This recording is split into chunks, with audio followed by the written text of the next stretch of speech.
Dear students, कैसे हैं आप सब। आज हम लोग इंग्लिश कोर्स बुक का एक पोएम पढ़ेंगे जिसका नाम है पिज़्ज़ा सरप्राइज। हम लोग इस पोएम में पढ़ेंगे एक लड़का अपने पेरेंट्स को, अपने माता पिता को सरप्राइज देने के लिए कैसे पिज़्ज़ा बनाता है, कैसे पिज़्ज़ा को तैयार करता है। तो आइए हम इस पोएम को पढ़ते हैं और जानते हैं कि कैसे वह बॉय पिज़्ज़ा बनाता है। Now here is the true story of a naughty boy called Tom who decided to bake a pizza for his dad and mom. इस पोएम में जो लड़का है उसका नाम टॉम है। वह एक बहुत ही नटखट लड़का है, बहुत ही नॉटी है।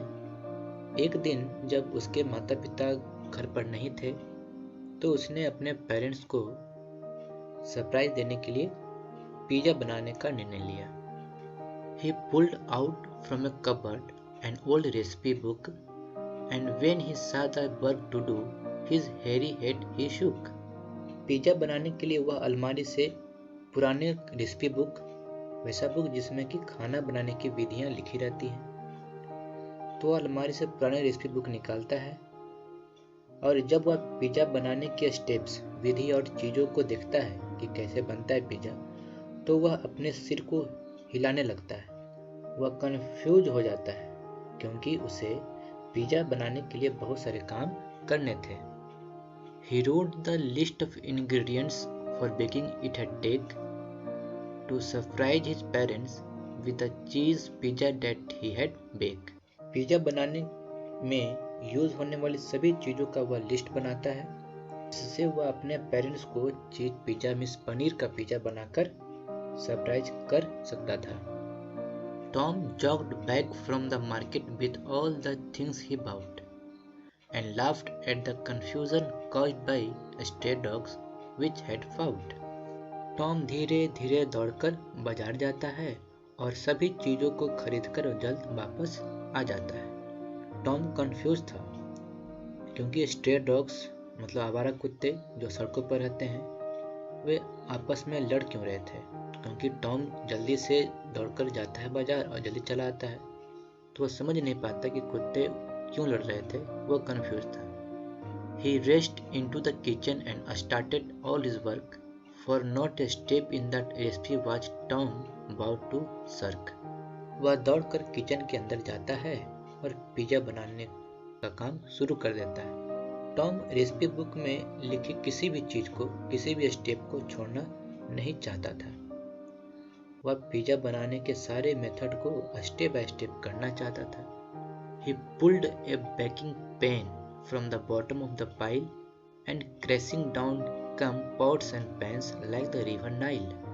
तो पिज़्ज़ा बनाने के क्रम में टॉम बर्तनों के ढेर में से सबसे नीचे रखे बेकिंग पैन को खींचता है, यह बिना सोचे कि बर्तनों के ढेर में ऊपर क्या रखा है। ऐसा करने से होता क्या है कि सारा बर्तन जो ऊपर में रखा हुआ था बेकिंग पैन के, वह खींच जाने के कारण अचानक से सारा बर्तन गिर जाता है, मानो कि बर्तनों की नदियां बह गई हों। He had not time to clean up as he thought he had get late. It was 5 p.m. then and his folk would return by 8. So on went Tom with the chopping of every vegetable. By the end there were 100 things on the kitchen table. बर्तनों को साफ करने और उसे जगह पर रखने का उसके पास समय नहीं था, क्योंकि उसने सोचा कि अगर वह ऐसा करता है तो वह लेट हो जाएगा, उसे देर हो जाएगी। 5 बज चुकी थी और उसके पेरेंट्स 8 बजे आने वाले थे, इसलिए वह पिज़्ज़ा बनाने में लग गया। उसने सभी सब्जियों को काटी टुकड़ों में। पिज़्ज़ा बनते बनते अंत में होता क्या है कि किचन के टेबल पर ढेर सारी चीजें पड़ी हुई थी, सब्जियों के टुकड़े इधर उधर बिखरे हुए थे। Tom splashed the pizza with the cheese and sauce of every kind. He thought it would be tastier to add all he could find. He loaded up the top with meats and vegetable galore and piled all he could till the base was visible no more. Tom pizza को पनीर और सभी तरह के sauce से ढक देता है। वह सोचता है कि जितनी चीजें वह पिज़्ज़ा के ऊपर रखता जाएगा तो वह पिज़्ज़ा और टेस्टी होता जाएगा। इसलिए वह पिज़्ज़ा के ऊपर काफ़ी मात्रा में कटी हुई सब्जियां, मीट्स का ढेर लगा देता है। पिज़्ज़ा के ऊपर ढेर लगने के कारण पिज़्ज़ा का जो लोअर पार्ट था, सबसे नीचे वाला भाग, वह दिख नहीं रहा था। When the baking in the oven was more or less done, and Tom was looking forward to having oodles of fun, just then he slipped on the sauce, dripping from the table, brought down plates and bottles, balancing on hands and navel. अब जब pizza oven में लगभग सेंका जा चुका था तो Tom काफ़ी खुश था और एक्साइटेड भी, क्योंकि उसने सोचा कि पिज़्ज़ा कितना टेस्टी होगा। तभी क्या होता है कि टॉम सॉस पर स्लिप हो जाता है। जो सॉस टेबल पर से नीचे टपक टपक गिर रहा था। गिरने के क्रम में बोतल्स और प्लेट्स भी गिर जाते हैं और वह अपने हाथ और पेट से उस गिरते बोतल और बर्तन को संभालने की कोशिश करने लगता है। Tom looked around the kitchen and then looked at his dress. He couldn't believe that he had actually caused this terrible mess. The doorbell chimed aloud when the clock struck sharp at 8. Tom was looking for a place to hide from his awful fate. Tom kitchen के चारों ओर देखता है और वह फिर अपने dress को देखता है। उसे विश्वास नहीं हो रहा था कि उसने किचन में इतना गंदगी फैला रखी थी। वेजिटेबल्स और अदर थिंग्स जो थे, दूसरी चीजें, वह पूरे किचन में बिखरी हुई थी। तभी अचानक दरवाजे की घंटी जोर से बजती है। जब घड़ी में 8 बज जाती है, क्योंकि 8 बजे उसके पेरेंट्स आने वाले थे। टॉम छिपने के लिए जगह ढूंढ रहा था, क्योंकि वह जानता था कि वह डैड और मॉम से डांट सुनने वाला है। वह सोच रहा था कि क्या होगा जब उसके पेरेंट्स किचन के इस बुरे हाल को देखेंगे।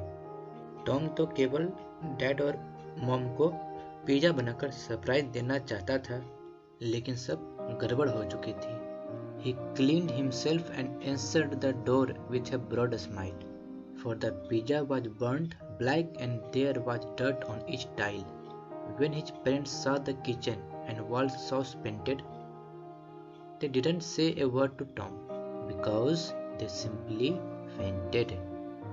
वह अपने आप को साफ करता है और बड़ी सी मुस्कान के साथ, स्माइल के साथ दरवाज़ा खोलता है। जैसे कि जब हम कभी गलती करते हैं और अपनी गलती को छुपाना रहता है तो हम झूठ मूठ का मुस्कान दिखाते हैं, हंसते हैं कि सामने वाले को पता नहीं चले कि हमने गलती की है। उसी तरह से टॉम भी जब दरवाज़ा खोलता है तो वह एक बड़ी सी मुस्कान के साथ खोलता है। पिज़्ज़ा जल गया था और प्रत्येक टाइल्स गंदा हो गया था। जब उसके पेरेंट्स ने किचन को देखा तो किचन के दीवारों पर सॉस लगा हुआ था, मानो कि सॉस से पेंट किया हो दीवार। तो यह देखकर उन्होंने कुछ नहीं कहा, क्योंकि वे किचन की इस बुरी हालत को देखकर बेहोश हो चुके थे। तो बच्चों, इस तरह से यह पोयम यहाँ पर एंड होता है।